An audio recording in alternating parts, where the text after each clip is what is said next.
nothing I can do about it.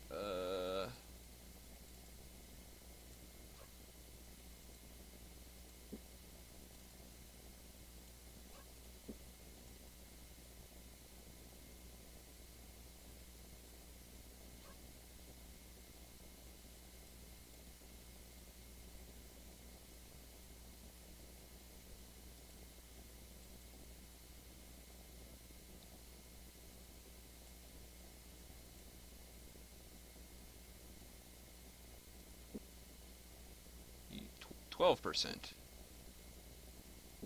Okay, the plague has gone down and healing has gone up.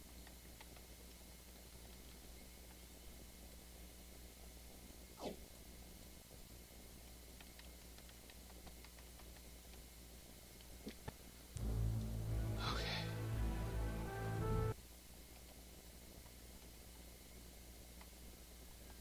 I gotta remember to buy more of that stuff. Where am I now? I'm almost to Romney. It looks like it's across the river up here.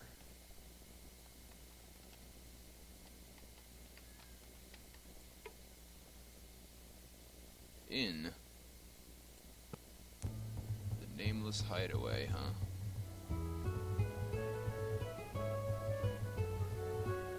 Bard. Trin smiled. Despite the fact that he was stumbling through the chords of this kingdom mine, Owen's lack of musical mastery was masked by the raucous noise of the tavern's drunken patrons thumping their mugs to the rhythm of the music. It's interesting, the tavern keeper said. I don't think I've heard that song tortured so much in one evening. You're lucky the patrons are drunk tonight. It's my better judgment they're demanding I pay you. You're withdrawing 10 sovereigns and 5 royal pieces from a pouch. Tavern keeper passed them over to Owen. Clean for them sitting down on a splintered bench across from the man. James stared a bit at the mercenary's bread as he listened to a story about a failed love affair with a married woman. As the story progressed from a sentimental recounting to a drunken blubber, it became evident the man had no intention of finishing the tale anytime soon. That's terrible, James intoned around a mouthful of bread, his attention fixed on the wooden boards behind the mercenary's head. Awful, tragic. Ah, there you are. Seward said, laying a heavy hand on Gorath's shoulder. Are you lads going to help me carry in those bags like we talked about? Dish at a loss, but a sudden understanding they had been rescued, James clasped his hands together. Yes! Yes, of course! And our drinking companion will forgive the absence. There the man looked up at them and nodded, waving for someone to come and fill his cup. Thank you, whoever you are. James cleared his throat. Glancing from the business of cleaning his fingernails with a boot knife, the man regarded them frostily, motioning the tip of his knife for them to quickly make their business known. It's a very nice knife. Keishan, isn't it? James commented carefully. Where did you chance to purchase it? The man smiled, showing uneven brown teeth. You said I bought it. Ah, Gorath said, taking hold of Owen's shirt sleeve. Well, I think my companions here promised to buy me a drink before we come in, and I think it's well nigh time, and I collected on it. Good day to you. Perhaps we can speak again. See you later. Bye. Ooh, days rations.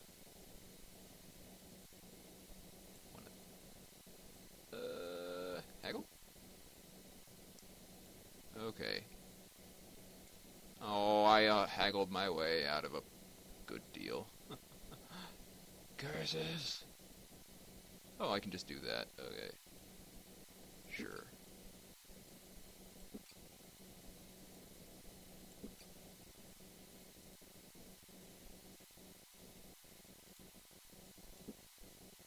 In.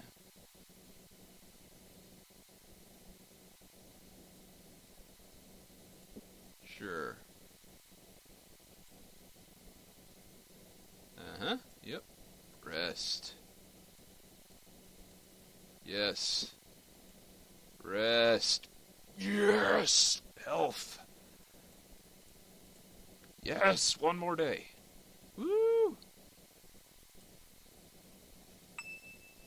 Party's barding ability has increased. That's what the barding is for. We should focus on that.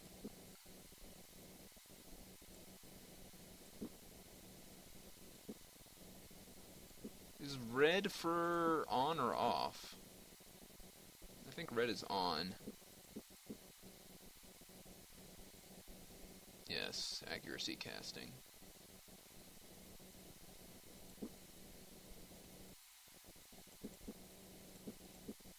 James James is actually not bad at barding, but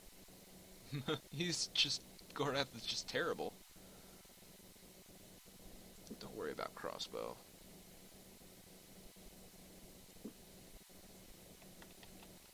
Alright, everyone's at full health. Definitely saving after that.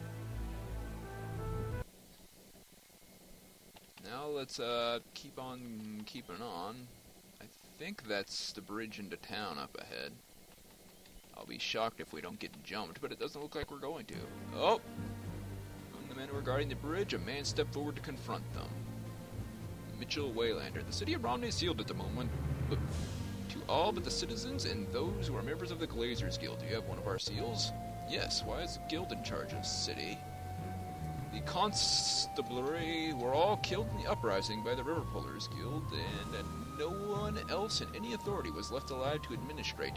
When I was approached to take command, I decided that I would use my men in the guild to help maintain order until such a time as the Duke was to arrive from his estates. Makes some sort of sense. Where can we find the king's men from Bas-Tara?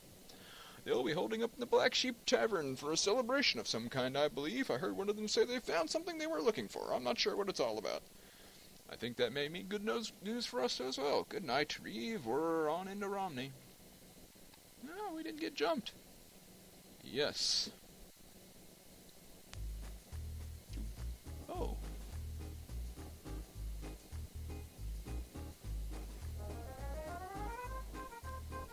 Ooh. Check out that music. That's catchy.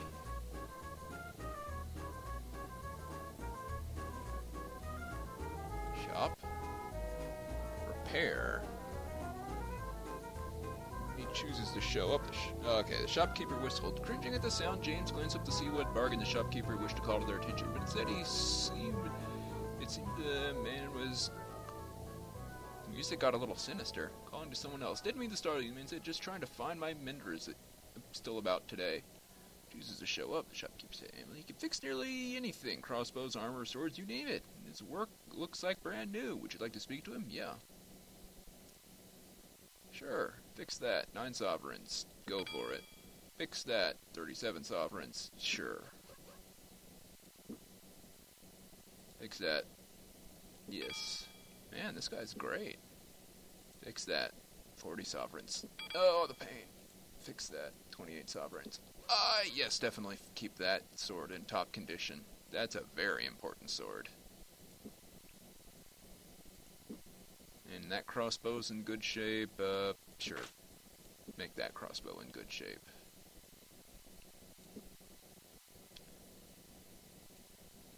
And now...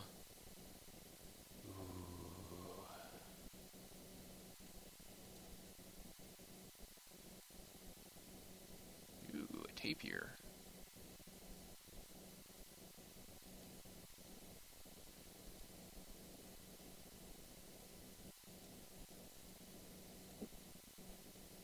Grey Tower plate armor.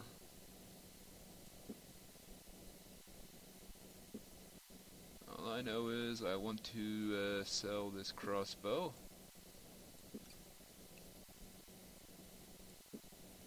And that's your backup sword. You have a backup sword. But we don't need this much backup armor.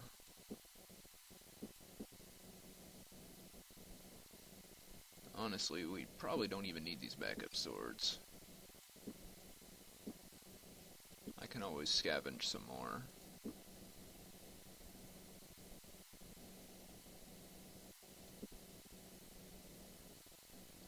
I would really love that Grey Tower plate armor. I can't afford any of this, though.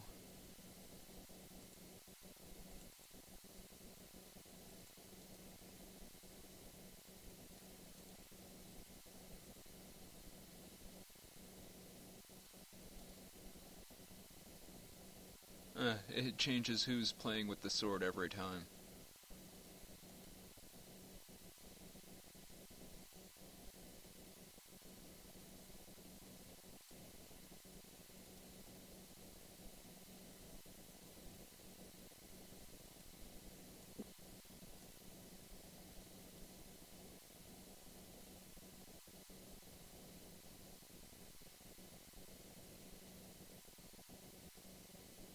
Okay, maybe I don't want that. It probably is strong, but I don't think it's that strong enough to warrant that 3 sovereigns. Sure, it's not worth much.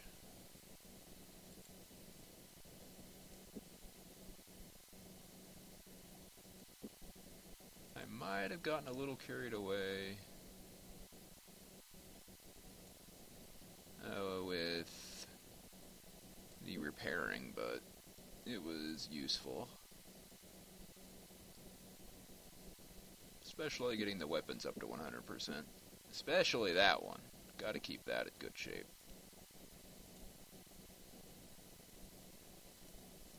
Meeting hall was full. Assembled a room with a dozen grizzled-looking men all seated at a long table, at the head of which they sat a young man sporting a goatee. As they entered, the servant quickly pointed to them a bench off to the side, indicating that the meeting of some important one was underway. I don't care what Mitchell Waylander may or may not be doing, the bearded man said sternly. I am the Duke of Romney, and you will do as I request, or else I will call up the others from Bastura. Do you really wish to call King Latham's attention to this matter? Unsettled by the vigor which the young Duke made his point, the very guild leaders shifted in their seats. One, a tremendously overweight man, whose clothes tested their seams, leaned forward, careful not to spark too much of a response. It's entirely possible that the leader of the River Pullers was assassinated by the leader of one of the other guilds here. It's even possible that he sits in this room with us. If you have someone in mind, Bato, why don't you simply come out with his name? Another man replied, leaning across the table to grab the obese guildmaster's shirt. Talk, you overweight cat-centered! Enough! Bam! Slamming down the tankard of ale which sat at its right hand, the Duke turned his piercing blue eyes on all who assembled. I want peace on the Romney, and I will wish it.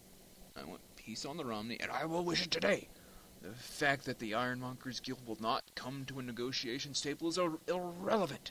If I hear of another word of a possible uprising in Romney, I swear to you I will make each and every one of you pay for it.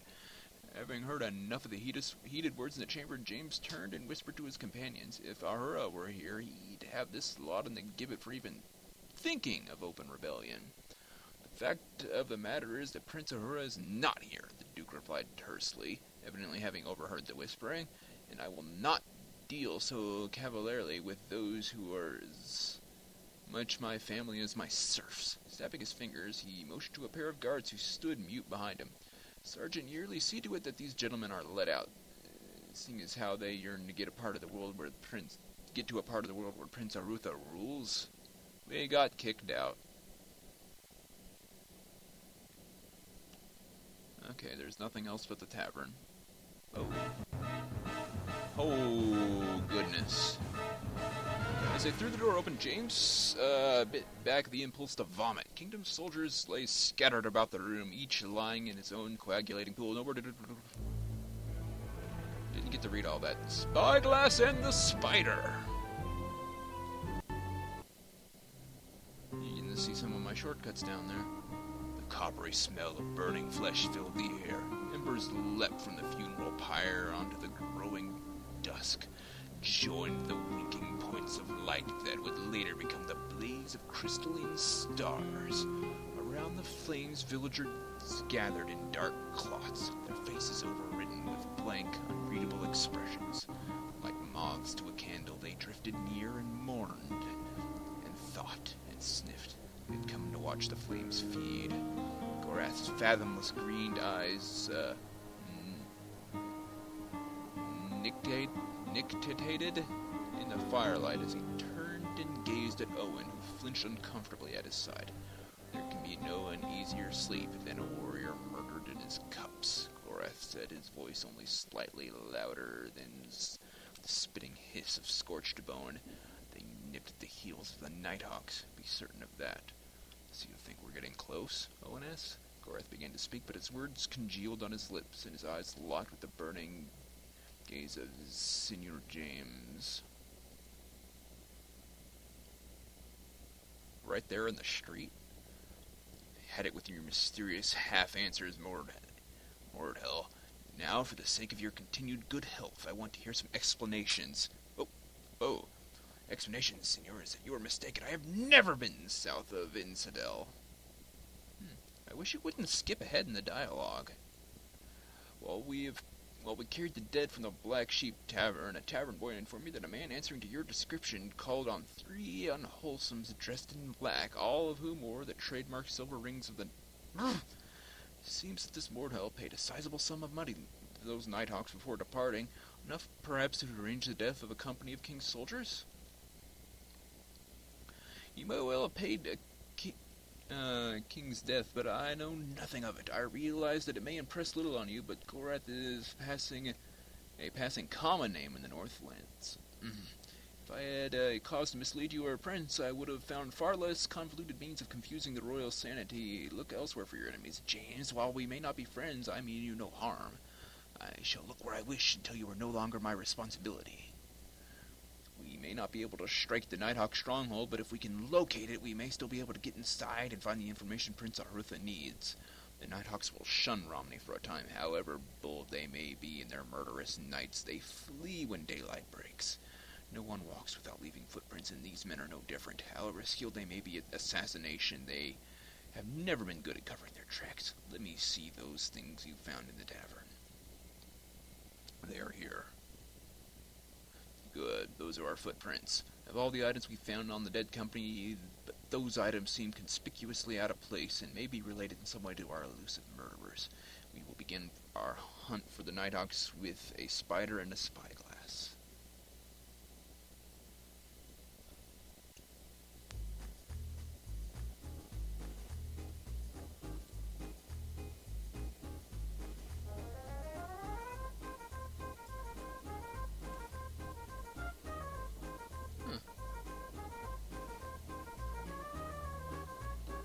Rations are way more expensive here.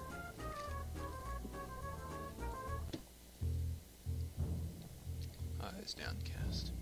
Are you going to take me away? Why should we want to do that? Because I broke things. Master always told me that someone would come and take me away someplace bad and someplace dark where they would never feed me and I'd never see the light of day. I knew that when all those people got killed in here that someone would come and take me to the bad place. You don't have anything to be afraid of, Jason. You didn't kill those men. It's not your fault. Master says that anybody that stays under our roof is our responsibility. I was here when they were killed. That means it's my fault. Then you saw the murderers? No, but they come in and told me to leave or they'd hurt me real bad. They didn't tell me what they were going to do. What did the men who told you to leave look like? They were big and had birds on their chests, like eagles, and they smelled funny. Like sometimes the sailors from Kesh smell like flowers. Hawks on their chests. At least that confirms the Nighthawk's involvement. You know anything about a spider made of silver or a brass spyglass that one of the men killed might have carried? It's very important. Think hard. I don't know anything about the spider, but I remember one of the king's men had a brass tube with little pieces of glass in the ends and I could see things that were far away with it. He said that he and one of the other men had brought it back from Silden. Did he say where in Silden he got it? Nope, just in Silden. Can you think of anything else? Did anyone else come into the Black Sheep before the murderers? A carrying man brought in some wine from Upside Down Keg for the soldiers. Told me it was special, but besides that, I can't think of anything. Upside Down Keg. Jeez, I feel like I need new notes. I'm gonna take them. Oh, helps if I don't get the paper wet.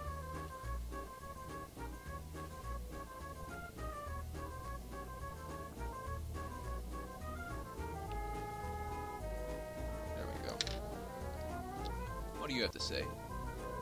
Chatted idly with the rough-looking fellow as James looked on, making certain that his elusive mood, the magician, didn't slip up and give away the true purpose of their travel. So where are you headed? The man asked, describing a large arc with his ale cup. Any place interesting? Actually, we're not headed in any specific directions, James intervened. We're wandering, looking for an employer treasure to watch, caravan to guard. The man snickered. Oh, a caravan to steal from, eh?